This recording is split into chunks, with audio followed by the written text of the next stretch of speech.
अस्सलाम वालेकुम। अनीस वॉइस में खुश आमदीद। उम्मीद करता हूँ आप लोग जहाँ भी होंगे खुश होंगे, आबाद होंगे। तो दोस्तों, आज की वीडियो में हम बात करने जा रहे हैं कि दुबई में बीफ का काम करना अब बहुत हो गया है मुश्किल। तकरीबन समझ लें कि बीफ के काम का जो प्रोग्राम था वो पूरी तरह से बढ़ चुका है, क्योंकि इस वक्त दुबई में बीफ के रेट्स बहुत ज़्यादा डिक्लाइन कर चुके हैं और जो एक्सपोर्टर इस वक्त एक्सपोर्ट कर रहे थे उन्होंने भी एक्सपोर्ट एक तरह से काफ़ी हद तक कम कर दी है, क्योंकि माल वारे में ही नहीं आ रहा दुबई भेजने पर।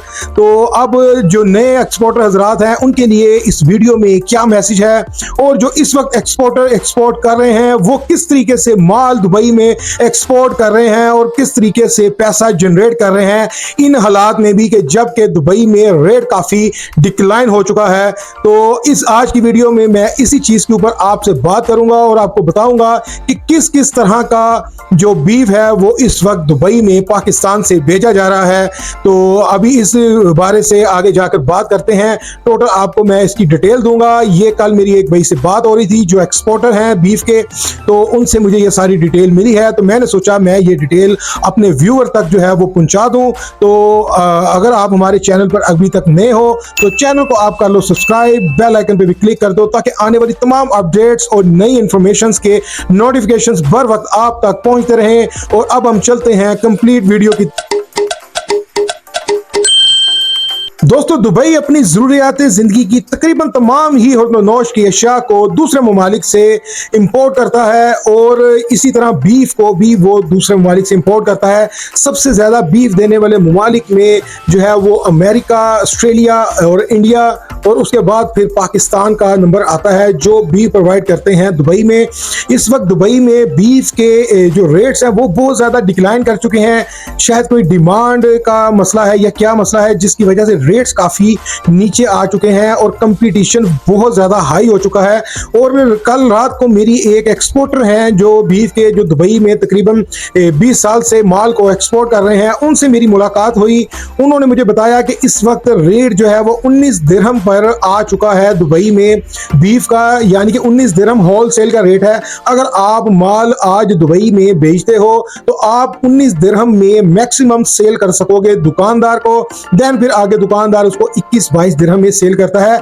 ये मैं बात कर रहा हूं जो बीफ आपने बाई एयर भेजना है, बाई एयर भेजना है, ये उस बीफ की बात कर रहा हूं जो 19 दिरहम में जाएगा। और जो शिप वाला माल है, जो कंटेनर वाला माल है, जो 10-1 दिन पुराना माल होता है, वो माल जो है वो तकरीबन 14-15 दिरहम में सेल हो रहा है इस वक्त दुबई में। मैंने ये सारा हालात और वाकया सुनने के बाद उनसे क्वेश्चन किया कि अब आप किस तरीके से बीफ जो है वो दुबई में आप भेज रहे हैं। तो उन्होंने मुझे बताया कि पहले हम जो बीफ था वो भेज रहे थे वच्छे का, ठीक है, गाय का जो बच्चा होता है, जवान हो जाता है, वच्छा जिसको आप समझते हो कि जो ईद कुर्बानी के ऊपर भी आते हैं वच्छे का गोश्त नंबर 1 गोश्त है। दूसरे नंबर के ऊपर फिर आ जाता है वच्छी का गोश्त, और तीसरे नंबर के ऊपर फिर आता है उसका भैंस के बच्चे का कटे का गोश्त, ठीक है, ये कटे का गोश्त। और उसके बाद फिर उससे भी नीचे चला जाए तो चला जाता है भैंस की बच्ची का कटी का गोश्त, और उससे नीचे हल्का गोश्त जो है वो फिर आ जाता है भैंस का गोश्त, ठीक है। इनमें तकरीबन कोई 50-70 रुपये, ये जितने मैंने आपको वैल्यूज बताई हैं इनमें 70-80 रुपये आप हर एक के ऊपर डिक्लाइन करते जाओ। अगर वच्छे का गोश्त आपको तैयार जो साफ़ी मिलता है वो तकरीबन 1200 रुपये पाकिस्तानी, 1100 रुपये, 1200 रुपये पाकिस्तानी में आपको कॉस्ट करता है, ठीक है।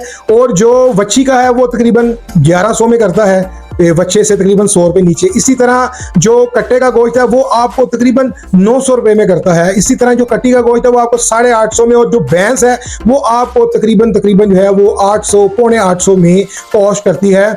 अब उस भाई का मुझे कहना था कि हम जो पहले हाल वच्छा और वच्छी का गोश्त भेज रहे थे, आला क्वालिटी का जो बीफ होता है वो भेज रहे थे, अब हमने अपने कारोबार को जारी तो रखना है, रेट हमें वारे में नहीं आ रहा, इतना ज्यादा कंपटीशन हो चुका है, इतने ज्यादा रेट्स नीचे गिर चुके हैं कि अगर आप हाली बच्चा या बच्ची का गोश्त दुबई में एक्सपोर्ट करते हो तो तमाम अखराजात के बाद आपको जो है वो हाथ से तकरीबन समझ लें कि 4-5 लाख रुपए डालने पड़ सकते हैं एक शिपमेंट के पीछे। तो अब वो किस तरीके से गोश्त भेज रहे हैं, किस तरीके से वो इसमें से इन हालात में भी अर्निंग कर रहे हैं, अब उसके ऊपर बात कर लेते हैं। वो कह रहे हैं कि हम ना कम से कम 2000 केजी से कम तो गोश्त पहली बात है भेजते नहीं। अगर 2000 केजी से कम आप गोश्त भेजेंगे तो आपकी कॉस्ट इतनी बढ़ जाएगी कि आपको फायदा ही नहीं होगा माल बेचने का, उल्टा नुकसान हो सकता है। तो इसलिए कह रहे हैं हम 2000 केजी की शिपमेंट भेजते हैं, ठीक है। और 2000 केजी के लिए हमें तकरीबन 4-4 मन के यानी 160-60 केजी गोश्त जिस जानवर में से निकलता है वो जानवर हमें तकरीबन 15 से 16 लेने पड़ते हैं। 15-16 जानवरों में तकरीबन 2000, 20, 25, 30 किलो, 50 किलो, 2100, 1900 इसके दरमियान 15-16 जानवरों में से गोश्त निकलता है। पहले वो सारा बच्चा और बच्ची बेच रहे थे, अब क्योंकि हालात खराब हैं तो अब वो इन 15 जानवरों में सिर्फ 2 बच्चे, 8 बच्चियां और जो है इसके अंदर 2 से 3 कट्टे और इसी तरह जो इसके अंदर आ जाती है भैंस की फीमेल कटियां वो और भैंस, ये 5 की मिक्सिंग करनी पड़ रही है उनको इस वक्त गोश्त में। यानी कि समझ लें कि जो आधा माल बच्चियां जाती थी, आधा बच्चा जाता था जानवर, अब हो क्या गया है कि उसका जो तीसरा हिस्सा है वो आपको भैंस वाला माल भेजना पड़ रहा है। अगर आप भैंस वाला माल नहीं साथ मिक्स करके बेचते हो तो आपको बहुत हैवी नुकसान हो सकता है। तो अब वो इस तरीके से माल की वंड निकाल कर भेज रहे हैं। जब वो 800 वाला, 850 वाला, 825 वाला, 900 वाला, 1000 वाला, 1100 वाला माल मिक्स करते हैं और उसके बाद जब उसका रेट निकालते हैं तो वो रेट तकरीबन 900 रुपए केजी उनको कॉस्ट कर रहा है इस वक्त, क्योंकि पाकिस्तान में भी बीफ की प्राइसेस इंक्रीज की हैं इस वक्त। तो 900 रुपए में तकरीबन उनको तमाम अखराजात निकाल के वो गोश्त जो है वो कॉस्ट करता है पाकिस्तान में। दूसरा और उसमें एक और बेनिफिट वो मुझे ये बता रहे थे कि हम इस तरीके से कर रहे हैं कि जब हम अपना जानवर खरीद कर लेकर जाते हैं उसको स्लॉटर हाउस से ज़िबा करवाते हैं, तो स्लॉटर हाउस से जब जानवर ज़िबा करवाते हैं उसकी अलाइशें, उसके सिरी, उसके पाए, उसकी ओजरी, ठीक है, आंतरियां वगैरह, उसकी खाल, ये तमाम जो स्पेयर पार्ट है ये जानवर का, ये वहां पर खरीदने के लिए भी फैक्ट्री के अंदर ही लोग बैठे होते हैं, स्लॉटर हाउस के अंदर ही लोग बैठे होते हैं। और ये एक जानवर का जो 4 मन के गोश्त वाला जानवर है उसका जो एक जानवर का जो स्पेयर पार्ट है वो तकरीबन 14-14.5 हजार रुपए में बिकता है। 15,000 रुपए मैक्सिमम आप जेन में रखो कि एक जानवर का 15,000 रुपए में बिकता है। तो वो ये मुझे बता रहे थे कि 15 जानवरों को अगर हम मारते हैं तो तकरीबन 2 से 2.5 लाख रुपए का यही माल हमारा मौके के ऊपर बिक जाता है और हमारी 2 से 2.5 लाख रुपया कॉस्ट जो है वो जो बचती है वही आजकल हमारी असल में बचत है। ठीक है, गोश्त तो हमें 900 रुपए में कॉस्ट किया है और ये जो 2.5 लाख रुपए का स्पेयर पार्ट बेचा है ये 2.5 लाख रुपया ही असल में बचत है। एज इट इज इस तरह इन्होंने यहाँ से गोश्त को 900 रुपए में रवाना कर देना होता है दुबई के लिए। वही कॉस्ट मैं आपको बता देता हूँ कि अगर आप 2000 केजी माल लेते हो तो 2000 केजी माल के ऊपर स्लॉटर हाउस ने जो फ्रीजर का खर्चा लेना है, जानवर को ज़िबा करने का खर्चा लेना है और जो फ्रेट फॉरवर्डर ने आपको फ्रीजर वाली गाड़ी भेजनी है उस गाड़ी का एयरपोर्ट तक का जो खर्चा पड़ना है, ये टोटल 1,20,21 हजार रुपए के दरमियान कॉस्ट करता है।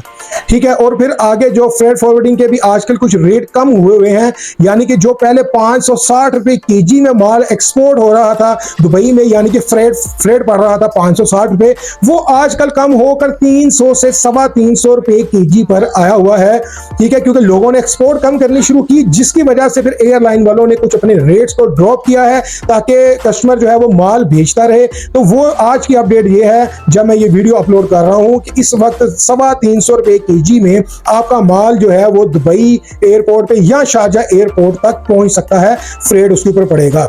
ठीक है, तो एज इट इज वो माल को भिजवा रहे हैं और वहां पर मंडी में माल पहुंचने तक इनको 18 दिरहम में कॉस्ट कर चुका होता है और ये उसको वहां पर 19 दिरहम में बेचकर तो बस समझ लें कि उस माल से जान छुड़वाने वाला सीन चल रहा है। 19 दिरहम में जब ये माल बेचते हैं 2000 केजी तो इनको 2000 दिरहम की बचत आ रही है। 2000 दिरहम का मतलब है 1.5 लाख रुपए। 1.5 लाख रुपया इनको दुबई से बचत आ रही है और जो 2.5 लाख रुपए का स्पेयर पार्ट इन्होंने बेचा इधर स्लॉटर हाउस में जानवरों का 2.5 और 1.5 दुबई वाला, ये मिला के तकरीबन 4 लाख रुपया फिर भी ये एक शिपमेंट में से निकाल रहे हैं।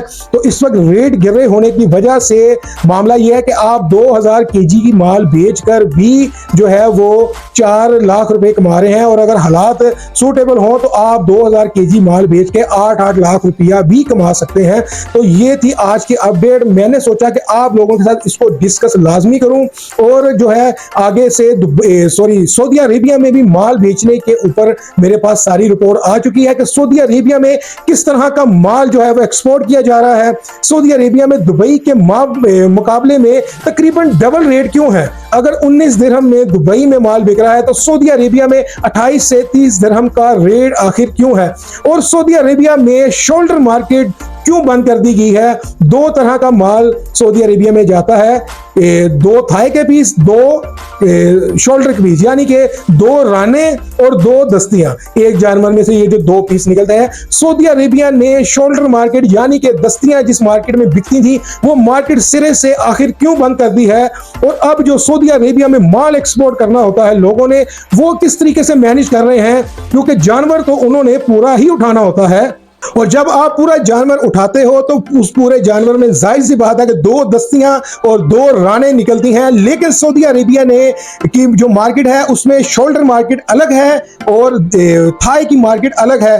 तो उन्होंने सऊदीया ने शोल्डर मार्केट को सिरे से ही बंद कर दिया है, और एक्सपोर्टर्स अब किस तरीके से मैनेज कर रहे हैं कि वो जानवर लेकर जस्ट शोल्डर जो थाई है वही सऊदी अरेबिया में एक्सपोर्ट कर रहे हैं, और जो शोल्डर है उसको एक्सपोर्ट नहीं कर पा रहे। फिर वो शोल्डर का आखिर क्या कर रहे हैं, उनको कैसे कॉस्ट पड़ रही है, उनको किस तरीके से माल वारे में आ रहा है, इस सारी चीजों के ऊपर जो है नेक्स्ट वीडियो में मैं आपसे बात करूंगा और बताऊंगा कि सऊदी अरेबिया में इस वक्त क्या सूरत हाल है, और आप सऊदी अरेबिया में माल बेचकर बीफ किस तरह बहुत ही अच्छी अर्निंग कर सकते हो, और कौन सा एक क्वालिटी का आपने माल बेचना होता है और उसकी कॉस्ट आपको क्या पड़ जाती है। तमाम इंफॉर्मेशन के साथ नेक्स्ट वीडियो में आपसे मुलाकात होगी। उम्मीद करता हूं आपको ये वीडियो जो है वो इंफॉर्मेटिव लगी होगी। ठीक है, ये नई इंफॉर्मेशन आई थी, नई अपडेट आई थी, तो मैंने सोचा कि अपने व्यूअर्स के साथ इसको डिस्कस किया जाए। और अगर आपने आज ये वीडियो पहली दफा देखी है, आप मजीद भी बीफ से रिलेटेड वीडियोस देखना चाहते हो,